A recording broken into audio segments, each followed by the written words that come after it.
Si tu m'as donné ta vie, je te donne la mienne. Dans le froid de la nuit, mon cœur t'appartient. Et quand la tristesse arrive, je sais tu es là, toujours près de moi. Bon mardi, bienvenue à votre émission La Victoire de l'amour. J'espère que vous allez bien, qu'on se prépare à vivre une superbe journée. Aujourd'hui, on rejoint quelqu'un qu'on apprécie beaucoup, notre amie Brigitte.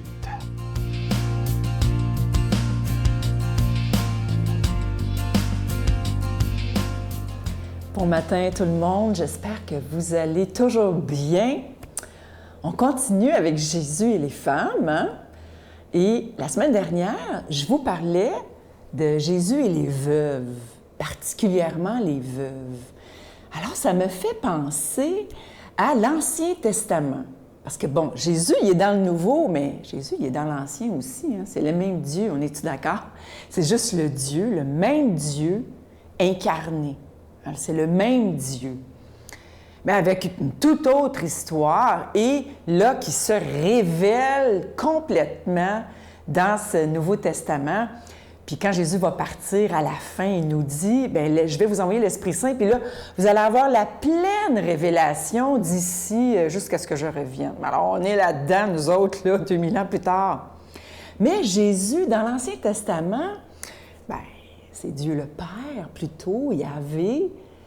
Mais on ne peut pas penser à cette vieille de l'obole qui donne les deux petites piécettes dans le tronc, dans le temple de la semaine dernière, sans penser à la veuve de Sarepta, qui va nourrir le prophète Élie, qui retourne chez elle, comprenez-vous. Elle a son fils qui est malade, c'est la famine dans le pays, c'est la grosse misère noire. Elle est là, c'est une veuve. Et puis Élie va lui demander, qui est le plus grand des prophètes, va lui demander de le nourrir. Et puis là, elle dit, ben oui, je vais te donner tout ce que j'ai. Il reste à peine de quoi faire une galette, de la farine, de l'huile puis de l'eau. Et puis tout le temps, mais elle va le nourrir. Elle va lui donner tout ce qui lui reste, comme la vieille du temple. Hein? Bien, qu'est-ce qui va arriver? C'est que tout le temps qu'Élie va être chez elle, la farine, la jarre de farine va se remplir, l'huile aussi, puis l'eau aussi, puis elle va pouvoir nourrir tout le monde. Et en plus, à la fin, Élie va guérir son fils malade. Elle sera récompensée. Comment on ne peut pas penser à ça? Notre attente de maman, quand on donne tout ce qu'on a, puis vous savez de quoi je parle quand tu es fatigué noir le soir, tu n'en peux plus, là tu veux juste aller te coucher, mais tu as oublié de faire le lunch aux plus jeunes pour demain matin. Mais qu'est-ce qu'on fait? On donne tout ce qu'on a. On va aller faire le lunch du plus jeune, même si on titube dans la cuisine, comprenez-vous, pour aller faire le lunch. Mais c'est ça, donner tout ce qu'on a. Tout ce qu'on a pour l'autre, pour le Seigneur, pour nos enfants. Bien, raisonnablement, là, allez pas vous tuer à la tâche, là, quand même, là, comprenez-vous? Puis j'ai pensé aussi à la Moabite. Vous savez, Ruth, dans l'Ancien Testament, qui n'est pas juive, mais qui va suivre, qui tombe veuve avec sa sœur, puis sa belle-mère tombe veuve, tous les hommes meurent, et décide de suivre sa belle-mère en Israël, et elle va rester là pour prendre soin de sa belle-mère. Finalement, elle va marier celui qui va devenir dans la lignée de Jésus. Toutes des veuves exaucées. Amen. Notre Père qui es aux cieux, que ton nom soit sanctifié, que ton règne vienne, que ta volonté soit faite sur la terre comme au ciel. Donne-nous aujourd'hui notre pain de ce jour. Pardonne-nous nos offenses comme nous pardonnons à ceux qui nous ont offensés.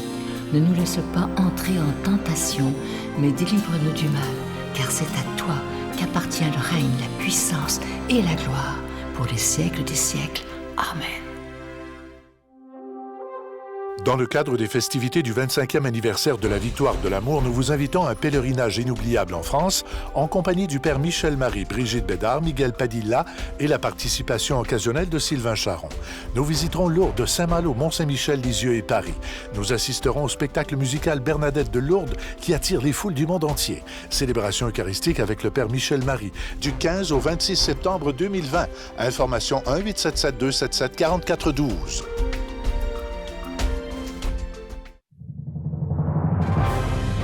En compagnie du Père Michel-Marie, Marcia Pilote, Sœur Angèle, Éloi Gillard, Stéphane Roy, Brigitte Bédard et Sylvain Charon. En chanson, Mélissa Bédard, Georgia Fumanti, Jessica Poulain et Miguel Padilla. Et un mini-spectacle de l'unique Natacha Saint-Pierre et Grégory Turpin. Les 6 et 7 juin 2020 à 13h et 19h à la salle Maurice-Aubry de Sherbrooke. À réserver rapidement au 514-523-4433 ou sans frais au 1-888-811-9291. Je suis toujours au Centre culturel de l'Université de Sherbrooke, à la salle Maurice-Aubry. C'est ici qu'aura lieu le 25e anniversaire de la Victoire de l'amour en juin 2020. Si vous saviez comment on a tous hâte de fêter tous ensemble cette grande fête de la foi. Et je suis heureux de vous présenter ce si beau cadeau du mois. Vous avez été tellement nombreux à nous le demander. Il s'agit du CD de l'intégrale de la conférence du bon Père Michel-Marie qui avait lieu le 17 août dernier au sanctuaire Notre-Dame-du-Cap. C'est plus d'1 heure de conférence. Le thème « Venez à moi, vous tous qui peinez, et je vous donnerai le repos ». Et il y a des gens qui nous ont dit « Oui, mais dans le sanctuaire, nous, on était là, le son n'était pas parfait, il y avait de l'écho. » Un instant. Nous, on avait prévu le coup. On avait mis un micro, comme j'ai ici, un micro-cravate sur la soutane du Père Michel-Marie. Donc, évidemment que le son, il est impeccable, il est parfait. C'est comme si vous étiez seul à seul avec le Père Michel-Marie. Et sa conférence, elle est d'une profondeur absolument extraordinaire. Faites-vous ce cadeau-là, mais aussi donnez-le en cadeau à quelqu'un qui en a besoin. Vous allez voir, c'est d'une grande, grande profondeur. Je vous donne l'adresse. La Victoire de l'amour, casier postal 120, succursale Boucherville à Boucherville, le J4B 5E6, je vous la redonne. La Victoire de l'amour, casier postal 120, succursale Boucherville à Boucherville, le J4B 5E6. Également par téléphone, par carte de crédit du lundi au vendredi de 8h30 à 16h30 dans le 514-523-4433, 523-4433 ou sans frais le 1-888-811-9291, 1-888-811-9291 et aussi sur notre site Internet, le www.lavictoiredelamour.org.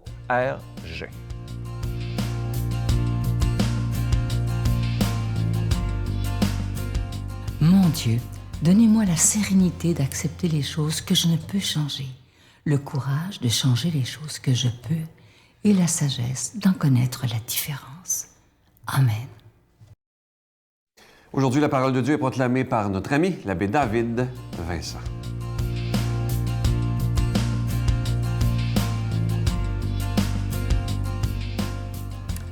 Bonne nouvelle de Jésus-Christ selon saint Luc. Jésus disait: « Restez en tenue de service, votre ceinture autour des reins et vos lampes allumées. Soyez comme des gens qui attendent leur maître à son retour des noces pour lui ouvrir dès qu'il arrivera et frappera à la porte. Heureux ces serviteurs-là que le maître à son arrivée trouvera en train de veiller. Amen, je vous le dis, c'est lui qui, la ceinture autour des reins, les fera prendre place à table et passera pour les servir. S'il revient vers minuit ou vers 3 heures du matin et qu'il les trouve ainsi, heureux sont-ils. » Acclamons la parole de Dieu.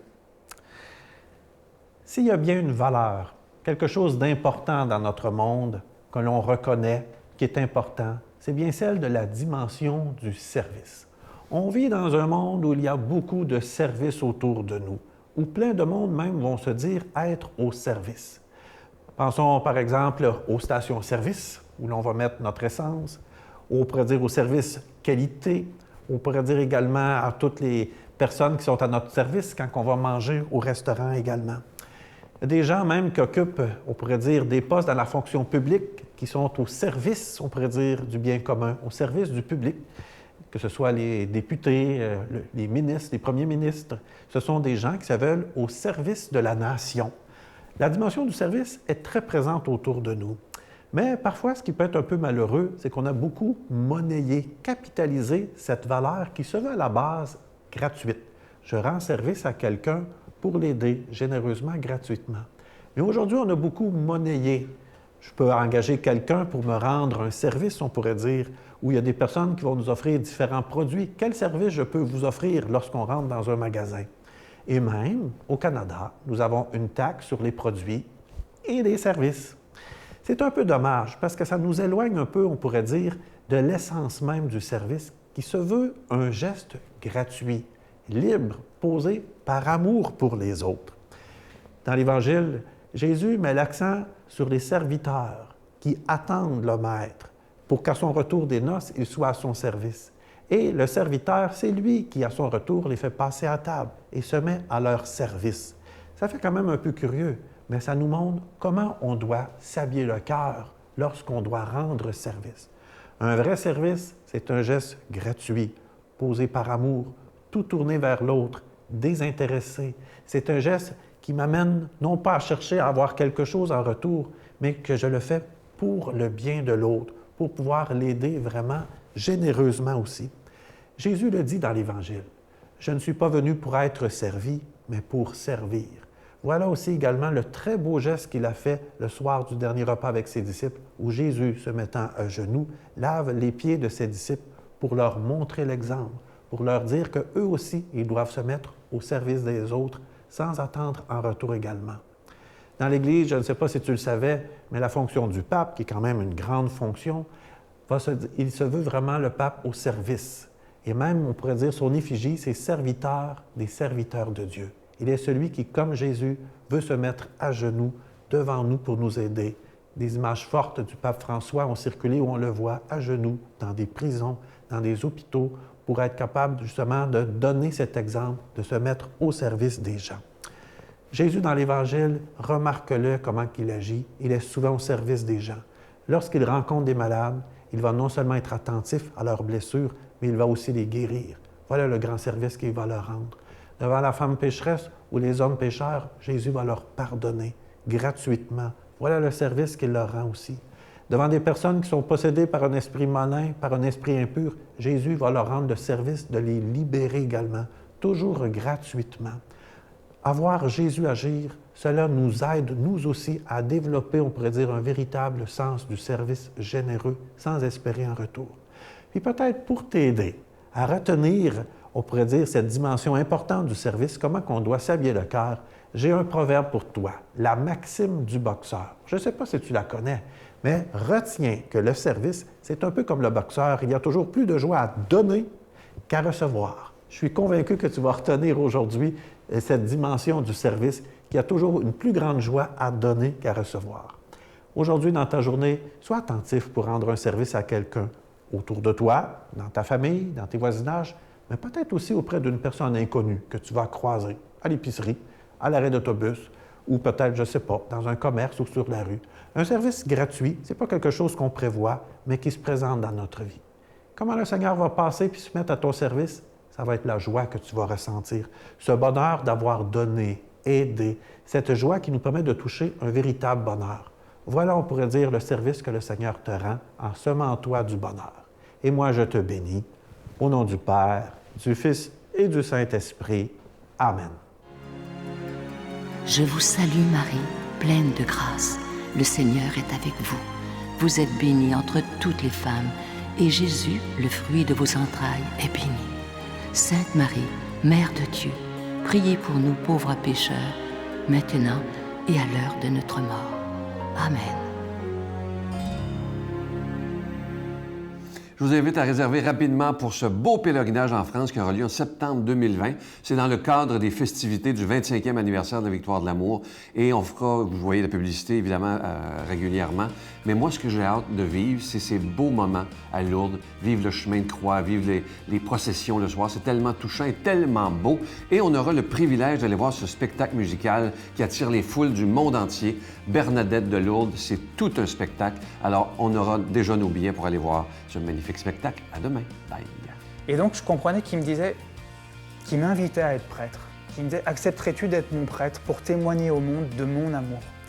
Mais pas seulement d'abord avec des belles paroles, mais d'abord par ta vie, par un témoignage de vie.